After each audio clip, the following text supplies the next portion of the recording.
और चलिए सीधे रुक कर लेते हैं। इस वक्त मेहमान मेरे साथ जुड़ चुके हैं जो अलग अलग सियासी दलों के नुमाइंदे हैं, जो इस बहस में मेरे साथ जुड़ रहे हैं। अभिनंदिता माथुर प्रवक्ता हैं आम आदमी पार्टी की, जो इस चर्चा में मेरे साथ जुड़ रही हैं। डॉक्टर अनिल गुप्ता भारतीय जनता पार्टी के प्रवक्ता इस चर्चा में मेरे साथ जुड़ रहे हैं। डॉक्टर अनित सिंह कांग्रेस पार्टी के प्रवक्ता हैं, जो इस चर्चा में मेरे साथ जुड़ रहे हैं।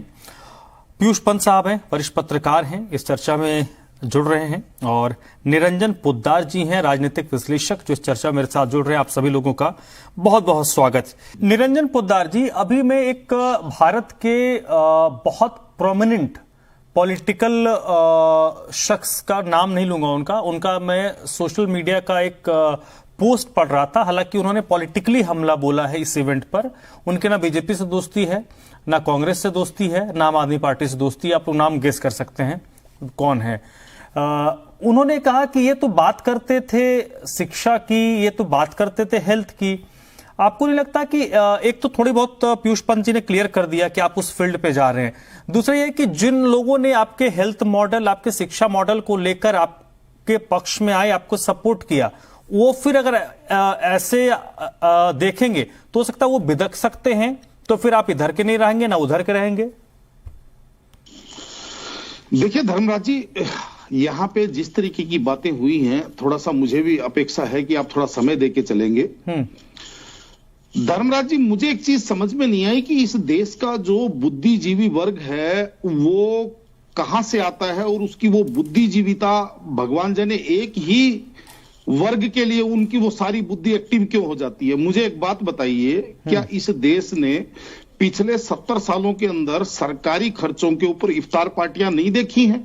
क्या सरकारी खर्चों के ऊपर यहाँ पे जो हमारे जो जायरीन जो जाते हैं हज को, क्या उनको सब्सिडियां नहीं दी जाती हैं धार्मिक रूप से? क्या सरकारी खर्च पे जो मोजमीन जो होते हैं मस्जिदों के, उनको तनख्वाहें नहीं जाती? लेकिन मेरे को यह चीज समझ में नहीं आती कि जब बात हिंदुत्व की या बात सनातन की होती है तो ऐसे दिखाया जाता है कि जैसे इस देश को कोई गंदगी फैलाई जा रही हो इस देश के अंदर। मेरे को यह चीज समझ में नहीं आती। एक चीज और बताऊं धर्मराज जी, यहाँ पे आप समाज में से 10 सैंपल उठा करके देख लीजिए। बात शिक्षा की करें, बात स्वास्थ्य की करें, बात विकास की करें, लेकिन जहां पे ये जो चीजें हैं, धर्म रहित जो शिक्षा है, वो संस्कार रहित जो शिक्षा है ना, आप ये मान के चलिए वो शिक्षा भी एक तरह की शिक्षा होकर के विनाशकारी शिक्षा मानी जाती है। आपने कई बार देखा होगा। लेकिन संस्कार सहित और धर्म और संस्कार से सुसज्जित शिक्षा जो है वो वास्तव में समाज के हित में काम आती है। किसी भी चीज में ले लीजिए। अगर स्वास्थ्य की बात करें तो फिर जो बड़े बड़े हॉस्पिटल है उनके अंदर तो मंदिर होने ही नहीं चाहिए।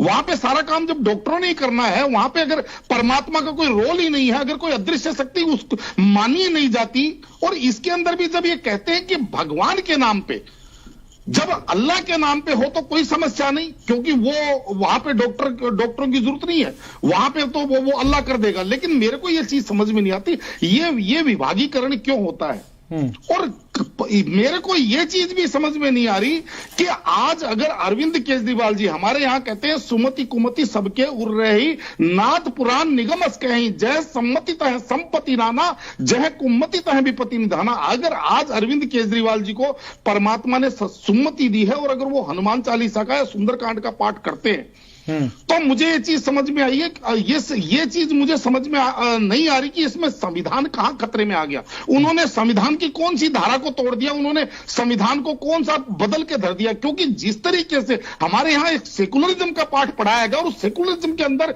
लास्ट में जाकर के उसके तुष्टिकरण का उसके अंदर तड़का लगा दिया, तब तक कोई संविधान की कोई समस्या नहीं थी। यानी कि अगर ओवैसी अगर मुसलमान नाम की पार्टी बनाते हैं तो वो सेकुलर पार्टी है, लेकिन अगर अरविंद केजरीवाल जी सुंदरकांड कर लेते हैं तो वो सेकुलरिज्म का एक तरह से समझ लीजिए ढोल फोड़ देते हैं। अरे भाई क्या है ये। और इसके अंदर मेरा तो ये मानना है कि अगर आज अरविंद केजरीवाल जी, देखिए निश्चित रूप से आपको मैं एक चीज और बताऊं, मैं भारतीय जनता पार्टी की बहुत सारी पॉलिसी से मैं समझ लीजिए ना खिलाफी रखता हूं, यानी कि मैं मुख्तलिफ विचार रखता हूं। लेकिन एक चीज जो वहां पे जो चल रही है कि सांस्कृतिक विकास, राष्ट्रवादी विकास, यानी कि धर्म के साथ देश का विकास।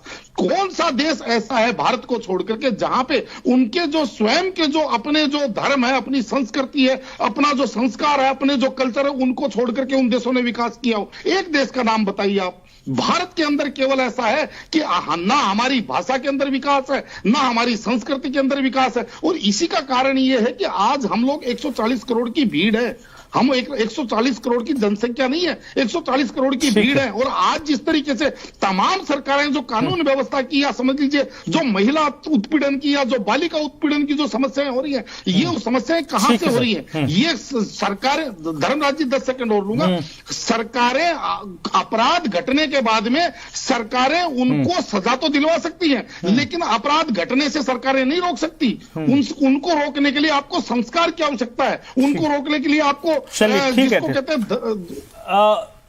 हैं नहीं है क्या? ठीक है, निरंजन पोद्दार जी। देखिए धर्मराज जी, मेरा यह मानना है कि तमाम अगर राजनीतिक पार्टियां, अगर आम आदमी पार्टी समझ लीजिए, इस देश के बहुसंख्यक समाज की भावनाओं को समझते हुए अगर उधर मूव कर रही है, तो मेरे हिसाब से इनको बहुत साधुवाद और इनको बहुत स्वागत। दूसरी बात, मैं तो ये चाहता हूं कि इस देश के अंदर जिस तरीके से केवल और केवल अल्पसंख्यकवाद की राजनीति हुई, वहां पे क्यों ना जिसको कहते हैं कि संपूर्ण समाज की राजनीति हो, जहां पे अल्पसंख्यकों की भी बात हो, जहां बहुसंख्यकों की भी बात हो, वहां पे ऐसा क्यों हो कि बहुसंख्यक दोयम दर्जे का नागरिक हो जाए? ऐसी राजनीति क्यों हो? अगर मान लीजिए राजनीतिक पार्टियां, और जिस तरीके से कहते हैं कि धर्म प्राइवेट है, आस्था का विषय है, फलाना है, और अभी एक महानुभाव कांग्रेस के विद्वान प्रवक्ता कह रहे थे कि मेरे से बड़ा कोई हिंदू नहीं होगा। अरे भाई मुझे एक बात बताइए, जिसके आप आस्तिक हैं, भगवान राम आपके कैद में हो, भगवान श्री कृष्ण की मूर्तियां किसी मकबरे के सीढ़ियों में चिनी हुई हो, और मैं यहां पे आकर के भगवान श्री कृष्ण की पूजा करता रहूं, तो ऐसी धार्मिक आस्था भी किस काम की? धार्मिक आस्था, ठीक है सर, इसी नोट पे आत्मसम्मान से ठीक है, समय की थोड़ी पाबंदी है, इसको तो हम लोग बहुत आगे तक बढ़ा सकते थे, कई इश्यूज जिन पे हम बात कर सकते थे, लेकिन वक्त इजाजत नहीं दे रहा है। बहुत बहुत शुक्रिया अभिनंदिता माथुर आपका, डॉक्टर अनिल गुप्ता जी, डॉक्टर अनित सिंह, पीयूष पंत जी, निरंजन पोद्दार जी, इस चर्चा में मेरे साथ जुड़ने के लिए।